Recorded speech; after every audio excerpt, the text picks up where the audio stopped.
Vamos pegar então agora o Bitcoin moedinha da praia. Vamos pegar aqui BTC/USD. Então no gráfico do Bitcoin, a moedinha da praia, nós temos topos e fundos descendentes ainda, com uma pequena alta de ontem para hoje. Então pequenos dias de alta, ainda bastante enfraquecido, sem interesse comprador real, com uma demanda bem lá embaixo. Então a demanda está bem baixa. Isso aqui pode ser apenas um movimento de alta para o preço continuar caindo. Lembrando que o mercado anda em ondas, onde é um movimento que o mercado pode parar caso ele se segure, né? Então, realmente, 18 mil dólares é a primeira principal resistência do Bitcoin, quiçá se for chegar lá, porque o Bitcoin está muito enfraquecido nesse ciclo, muito mais enfraquecido que o Ethereum, por exemplo. Então ele ainda segue fazendo topos e fundos descendentes, ainda mantemos a tendência de baixa, mas eu espero que a gente já esteja vendo o enfraquecimento da tendência vendedora, tá? Então o que eu mais quero ver ao longo dos próximos dias, próximas semanas, é ele realmente chegando, adentrando em dezembro, indo para janeiro, com uma possibilidade de uma reversão de tendência de curto prazo, um rally de alta, né? Então esse é o movimento que eu quero tentar capturar caso o mercado realmente a tendência de baixa comece a ficar extremamente enfraquecida. Essa tendência pode ficar e se manter enfraquecida caso não tenha mais nenhuma quebradeira, não tenha venda de bitcoins a mercado. Caso tenha essa insolvência e essa quebradeira e essa venda a mercado, a gente pode ainda ter mais uma grande queda que poderia fazer o preço realmente buscar os 9 mil dólares a 12 mil dólares. E que realmente seria aquela agulhada, né? Porque nós temos muitas ordens de pessoas querendo comprar Bitcoin já no nível de 14 mil dólares. Então, toda vez que o preço se aproxima de 14 mil dólares, nós já temos bastante ordens de investidores antigos colocando ordem passivas em corretoras para comprar Bitcoin nesses níveis desejados. Geralmente é isso que os maiores fazem. Beleza? Então, ainda temos tendência de baixa, ainda não rompemos o topo anterior. Para a gente começar a indicar uma reversão verdadeira de tendência, a gente tem que superar a máxima dos dias anteriores, ou seja, o último topo. Então, uma reversão verdadeira passa-se pela reversão do topo anterior. E aí esse é o primeiro sinal indício que precisa. Então, qualquer alta que aparece agora pode ser apenas um pulo do gato morto, né? Um pulo do gato morto, e pode ser um risco, né, de você comprar e tomar na cabeça mais prejuízo. Então, se você quer ter mais confirmação de que o mercado tende a reverter, basta você utilizar o padrão de bump and run, que é o padrão de reversão de curto prazo aqui, que é você pega os topos anteriores e marca eles com uma linha de tendência de baixa. Então, enquanto o preço estiver, mesmo com uma alta recente, ele estiver abaixo dessa linha, ele ainda mantém uma estrutura de tendência de baixa. Você então fica arriscado a estar em um ativo, exposto a um ativo que está perdendo valor ao longo do tempo e continua perdendo valor ao longo do tempo, mesmo com altas temporárias que podem durar uma semana, um mês e assim por diante. Então ainda temos essa estrutura de bear market. Esse é o complicante, tá? Detalhe importante também, aqui é rastro de smart money, porque aqui é um triângulo simétrico. Então, onde tem triângulo simétrico, tem geralmente rastro de smart money. O preço realmente ele pode chegar até a ponta desse triângulo e depois voltar a cair, né? 18 mil seria a minha primeira resistência, a resistência do Smart Money seria os 19 mil, praticamente aí os 20 mil dólares por unidade no caso do Bitcoin, tá? Então, o mercado ele pode subir no curto prazo até chegar nesse ponto, ou ele pode vir cair direto, já enfraquecido.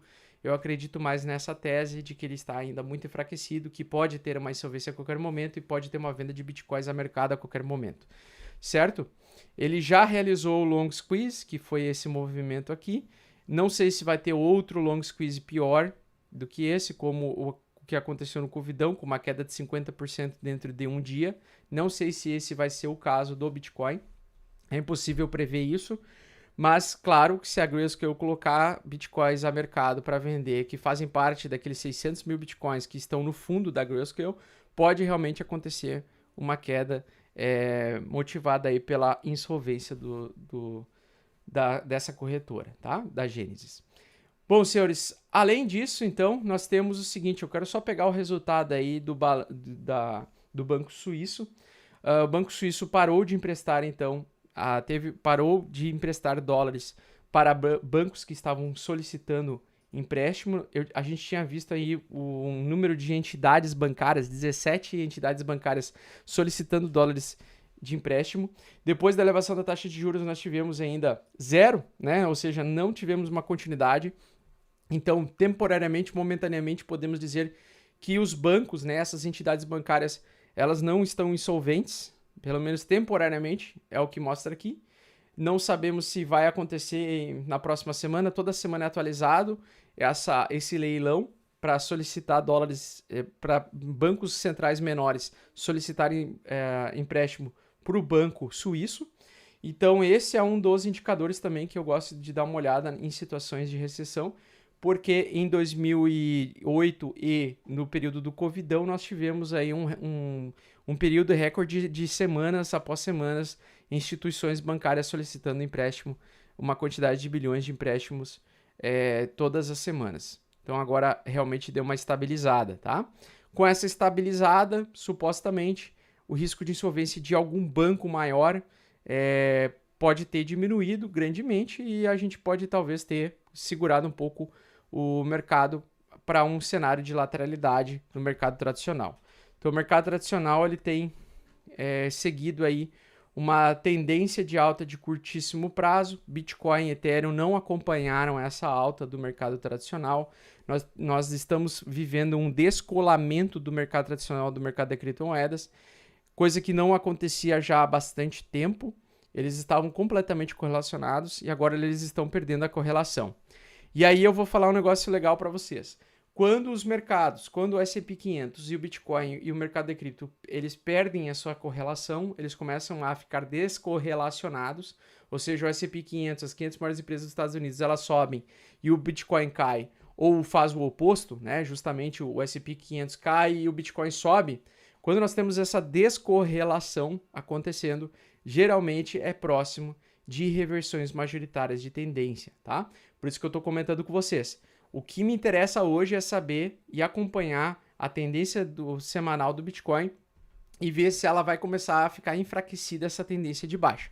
Se ela começar a ficar enfraquecida, eu já começo a entender que a gente pode pegar um movimento contrário, né, que é um movimento fora do que todo mundo espera, que é um movimento de baixa. Hoje a maioria dos investidores aguarda por mais queda, mas o ideal é que essa queda, se ela acontecer, ela venha com menos velocidade e com mais lateralidade, porque se ela vir com mais lateralidade e menos velocidade, menos quedas repentinas e menos insolvências acontecendo, menos vendas de Bitcoin a mercado acontecendo, vai chegar um momento em que os compradores vão conseguir equilibrar a demanda por esse ativo e nós podemos ter qualquer entrada de capital pode fazer o preço do ativo voltar a subir violentamente. Então é aquela história, a gente continua caindo, continua em bear market, mas o Bitcoin ainda não fez o pullback até os $28.000, que é a primeira resistência, que foi um suporte perdido no passado. Então eu ainda acredito que a gente possa ver o enfraquecimento da tendência de baixa caso não aconteça uma nova quebradeira no mercado, nova insolvência. Mas o risco existe.